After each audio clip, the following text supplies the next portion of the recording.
Cześć, z tej strony Dawid. W dniu dzisiejszym porozmawiamy o projekcie Sidus, który wygrał ankietę na moim kanale YouTube. Jeżeli jeszcze mnie nie obserwujesz, nie subskrybujesz, serdecznie Ciebie do tego zapraszam. Natomiast my zaczynajmy analizę projektu. Dzisiaj omówimy sobie dwa tokeny. Pierwszym będzie Sidus, drugi to Senat. Dlaczego? Ponieważ obydwoma posługujemy się na platformie Sidus Heroes. Zaraz przejdziemy sobie do szczegółów, natomiast jeżeli chodzi o sam token Sidus, nie patrzymy na CoinMarketCapie na te liczby, ponieważ one są błędne. Jedyne co tutaj jest prawdziwe to fakt, że projekt powstał na platformie Ethereum.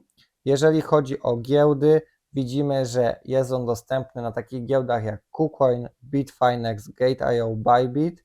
Są też zdecentralizowane Uniswap, PancakeSwap, natomiast od razu widzimy, że nie ma tu Binance'a, nie ma tu BitGeta, co oznacza, że w przypadku wejścia na nowe giełdy może pojawić się zwiększony popyt. Może to wpływać na wzrost ceny, aczkolwiek nie musi, ten popyt wcale nie musi powstać. Cofając wykres do momentu, od kiedy token został wypuszczony, ATH było na około 20 centach, 18 centach, teraz mamy niecały 1 cent, co oznacza, że jeżeli w przyszłości, w przypadku gdyby gra wypaliła, wartość tokena urosłaby do poprzedniego ATH, to jest tutaj przestrzeń do zrobienia kilkudziesięciu xów.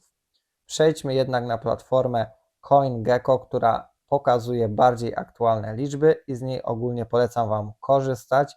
Jeżeli chodzi o zasoby maksymalne tokena Sidus, jest to 30 miliardów, łączne zapasy Total Supply to jest ponad 22,5 miliarda tokenów. Oznacza to, że ponad 7 miliardów zostało już spalonych, ponieważ w tokenomie tego projektu jest włączone spalanie, które m.in. polega na spalaniu tokenów, opłat transakcyjnych, których dokonujemy podczas grania lub poruszania się w metaversie, ale nie tylko.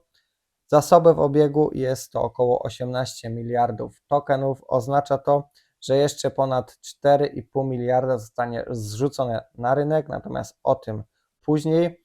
Token Sidus ogólnie służy jako środek płatności w grach. Jest to tak zwany token in-game, czyli płacimy nim na przykład kupując zbroje, jakieś itemy, jakiś teren, czyli landy. Możemy go używać również jako wkład do pojedynku między graczami i jeżeli taki wkład na początku gry jest wymagany. Następnym tokenem jest token Senat i tutaj również oczywiście mamy Ethereum. Jeżeli oddalimy wykres do początku powstania tokena, także jesteśmy bardzo daleko od ATH. W przypadku Senat liczba giełd, na których jest on dostępny, jest jeszcze mniejsza, co stwarza większy potencjał do wzrostów. Oczywiście na taką ewentualność, gdyby wchodził na inne giełdy i dalej się rozwijał projekt.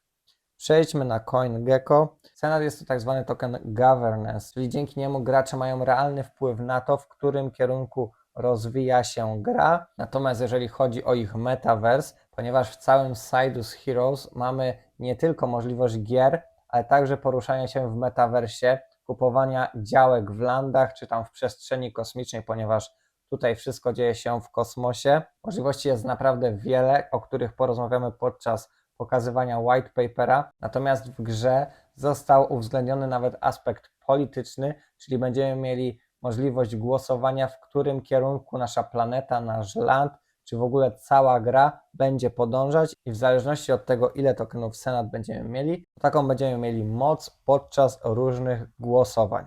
W przypadku tokenu Senat mamy mniejsze max supply, jest to 300 milionów tokenów, zapas to jest 192 miliony tokenów, w obiegu jest ich 102 miliony, co oznacza, że jeszcze około 90 milionów zostanie zrzucone na rynek, ponieważ reszta, czyli ponad 100 milionów zostało spalonych, co pokażę Wam w późniejszym etapie filmu.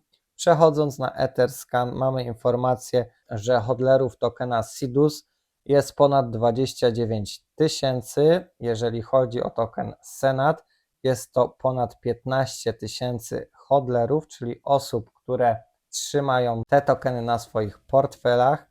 I przejdźmy do platformy sidusheroes.com. Widzimy tutaj od razu informację, że jest to Web3 Gaming Metaverse. Oznacza to, że możemy poruszać się w ich metaversie, ale również możemy grać i to nie jest tylko jedna gra, ponieważ jak widzimy mamy tutaj kilka gier: Xena, Tembazar, Nidium i aktualnie są prowadzone prace nad innymi 14 grami, co oznacza, że projekt ma zamiar się dalej rozwijać. Jeżeli chodzi o roadmapę, możecie sobie kliknąć ją, sprawdzić. My nie będziemy teraz tego przedstawiali. Poniżej strony mamy informacje odnośnie ich YouTube'a, odnośnie stakingu, odnośnie tokenomii. Wszystko jest do sprawdzenia. Przed chwilą to omówiliśmy, nie będę się powtarzać. Natomiast jeszcze co chciałbym zauważyć, to fakt, że ta platforma jest naprawdę czymś więcej niż tylko gra, jest całym ogromnym ekosystemem, który pozwala nam nie tylko na grze i gromadzenie w tej grze majątku, ponieważ pamiętajmy, że istnieje różnica między grami Web2 a Web3. W Web3, jeżeli my podpinamy swój portfel, to ten portfel należy do nas. Jeżeli my zakupimy jakąkolwiek zbroję w tej grze, to ona należy do nas, a nie do producenta danej gry. I to do nas należą te tokeny i my możemy handlować różnymi dobrami w tej grze między innymi użytkownikami, a twórca gry może jedynie pobierać opłatę, prowizję, na przykład poprzez stworzenie takiego marketplace'u, na którym będzie dochodziło do wymian. Natomiast same itemy nie należą do twórcy gry, należą one do nas i jeżeli na przykład będą one zaakceptowane poza tym ekosystemem Sidus Heroes, na przykład w jakiejś innej grze w przyszłości będą akceptowalne te itemy, będziemy mogli również sprzedawać albo przenosić swoją postać do innych gier, na przykład na innych ekosystemach. Wszystko przed nami. Natomiast chciałbym oczywiście, żebyście byli tego świadomi, że jest to nie tylko gra, ale jest to zbiór gier, wielka platforma, gdzie również uwzględniony jest metaverse. Tam możemy budować, rozwijać swoją postać, a nawet angażować się w politykę rozwoju danej planety, danego landu. Także naprawdę, jeżeli chodzi o pomysł i możliwości, które zostały wymyślone w tej grze, jestem pod wielkim wrażeniem. Przejdźmy sobie teraz do white papera. Mamy tutaj wprowadzenie ogólne, mówiące o tym, czym jest Sidus. Przed chwilą Wam o tym powiedziałem. Chwalą się, że mają tutaj Play to Earn model. W grze oczywiście będą NFT-ki. Mamy informacje o AA level. To jest najwyższy poziom standardów ogólnych, jeżeli chodzi o tworzenie stron internetowych. I oczywiście chwalą się, że zapewnili najwyższą jakość na swojej stronie.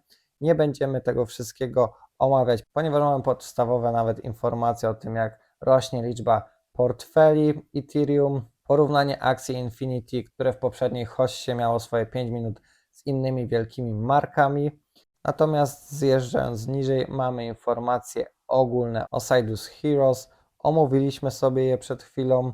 Poniżej jest ekonomia, mamy informacje o tokenach Sidus i Senat, wszystko to, co przed chwilą mówiłem, technikalia, blockchain, informacja o tych standardach, które są na najwyższym poziomie. Zjedźmy niżej, mamy informację o teamie, również jest mega dużo osób zaangażowanych w ten projekt. Mamy informację o Heroesach i o co tu w ogóle chodzi. Mamy swoją postać i możemy ją rozwijać. Podczas rozwijania stajemy się oczywiście częścią świata Sidus Heroes. Świat ten jest podzielony na kilka planet. Mamy tutaj mapę. Każda postać może adoptować kilka zwierzaków.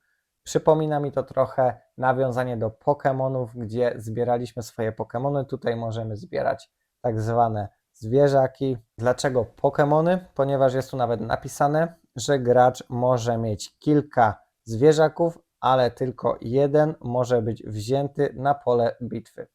I wygląda to identycznie do Pokémonów, gdzie zbieraliśmy swoje stado, natomiast walcząc rzucaliśmy i były pojedynki 1 na 1 najczęściej. Zjeżdżając niżej mamy informację o tokenie. Była oczywiście przedsprzedaż, token Sidus, kolejno będzie token Senat. Mamy tutaj informacje również o systemie polityki, o którym wcześniej mówiłem i tutaj używany jest token Senat, ten czerwony, tak jak wcześniej wspomniałem, natomiast token Sidus jest to ta niebieska ikona. Wszystkie możliwości mamy rozpisane, nie będę się nad tym rozwodził, ponieważ naprawdę tego jest mnóstwo. Mamy informacje o obiektach, Zjeżdżając niżej mamy informację, w jaki sposób te landy mogą być rozwijane. Różnorodność i ilość możliwości, która jest w tej grze, naprawdę jest przytłaczająca i ja tak naprawdę uważam, że dopóki nie zaczniesz w to grać i nie zaangażujesz się, to nie jesteś w stanie teoretycznie pojąć tego, ile tutaj jest możliwości, ponieważ jak widzicie, nawet mamy tutaj zawody, które możemy wykonywać, na przykład biolog, górnik, geolog i wiele innych. Możemy zaangażować się w produkcję. Jest wiele surowców, z których możemy wytwarzać dobra i na przykład je sprzedawać, czyli się bogacić. Naprawdę jest tych możliwości mnóstwo. Mamy również informacje o prowizjach, które są pobierane i co dla nas najważniejsze jako inwestorów, mamy informację, że część z tych prowizji jest palona, czyli ilość tokenów w obiegu jest zmniejszana, a to w przypadku zwiększonego zainteresowania, czyli popytu, powinno pozytywnie wpływać na cenę obydwu tokenów. Jeżeli ktoś jest zainteresowany roadmapą, oczywiście zapraszam. Natomiast my przejdziemy na stronę, gdzie jest opisana tokenomia. Zjeżdżając niżej mamy informację, w jaki sposób odbywała się dystrybucja tokena Sidus. Oczywiście przed powstaniem projektu można było w niego zainwestować, były fazy seed, private, public, wszystko jest wyszczególnione, natomiast ważną informacją, że ekosystem posiada 50% tokenów, które będą uwalniane i sposób, w jaki będzie to uwalniane, jest poniżej zaprezentowany i tokeny będą pojawiać się na rynku tak naprawdę do końca 2029 roku, czyli do tego czasu podaż na rynku tych tokenów będzie się zwiększała, chyba że palenie przekroczy ilość pojawiających się tokenów, to wtedy cały czas będziemy mieli system deflacyjny. Natomiast to zależy od tego, jak duża grywalność i jak dużo operacji będzie wykonywanych przez użytkowników na platformie Sidus Heroes. Poniżej mamy informację o tokenie Senat, czyli tokenie governance, tym, który służyć będzie do głosowania głównie. Tutaj także były rundy inwestycyjne, faza seed, public, private, a w ekosystemie jest 35,5% tokenów. Jeżeli chodzi o ich uwalnianie, to także do końca 2029 roku będą pojawiać się na rynku nowe tokeny. Na samym dole jest informacja o mechanizmie deflacyjnym, w jaki sposób to działa. W dużym skrócie, im większa aktywność graczy w systemie, w metaversie, w grach, tym więcej tokenów będzie palonych. Do tej pory spaliliśmy ponad 7 miliardów tokenów Sidus i ponad 107 milionów tokenów Senat. I co ciekawe, jeżeli chodzi o Senat, jest to ponad 105% circulating supply, ponieważ jak wcześniej wskazywałem, aktualnie w obiegu jest 102 miliony tokenów, co oznacza, że już ponad 1/3 z max supply została spalona i nigdy nie wróci na rynek, co dla nas jako potencjalnych inwestorów jest informacją bardzo dobrą. Poniżej informacja o giełdach, na których możemy kupić tokeny. Następna strona jest informacja o stakingu. Tych stakingów było kilka, wszystkie zostały już zakończone, natomiast co mi się nie podoba, to fakt, że APY, czyli roczny przychód, jest ponad 20%, moim zdaniem bardzo dużo. Natomiast jeżeli palenie tokenów jest równie wysokie, no to rozumiem, że mogą sobie pozwolić na tak wysoki staking, żeby zachęcić ludzi do mrożenia tokenów. Następna strona, informacja o stakingu 2.0. Tutaj również jest on już zamknięty. Jeżeli chodzi o użyteczność tokena, wcześniej wspomniałem, Sidus jest to środek płatniczy w całym ekosystemie, a Senat jest to Government Token, Express Political Views i mamy wpływ na rozwój całego metaversu. Poniżej jeszcze informacja o stakingach, gdzie wszystkie zostały już zakończone, co również informuje nas, że zainteresowanie tym stakingiem i grą jednocześnie jest duże. Jeżeli chodzi o team, jest tu bardzo dużo osób zaangażowanych. Również możecie sprawdzić każdą osobę z osobna, my tego nie będziemy teraz robić. Roadmapa również jest dostępna. Możemy sprawdzić plany rozwojowe dla każdej z poszczególnych gier i całego metaversu. Na sam koniec mamy informacje o partnerach, których również nie brakuje. Przechodząc do Twittera, mają oni bardzo dużo followersów, jest prawie 400 000.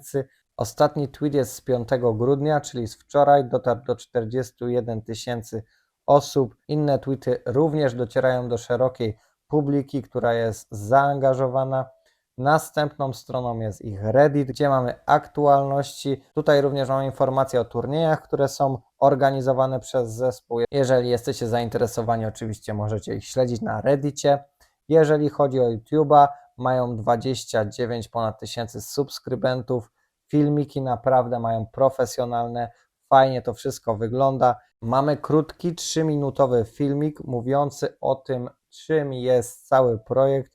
Bardzo przejrzyście, same konkrety, fajna grafika. Mamy również aktualności od zespołu, który pokazuje, w jaki sposób możemy grać, co zaktualizowali, jakie są możliwości w grach i jak widzicie, to już nie jest jakaś totalna pikseloza, która towarzyszyła gamingowi Web3 i całemu blockchainowi jeszcze parę lat temu. Tutaj faktycznie grafika jest już do przyjęcia i mamy dynamiczny obraz, a nie przeskakiwanie klatek. I na sam koniec przejdźmy do eksperymentów, gdzie dodamy obydwa tokeny. Pierwszym z nich jest Sidus, drugim z nich jest Senat.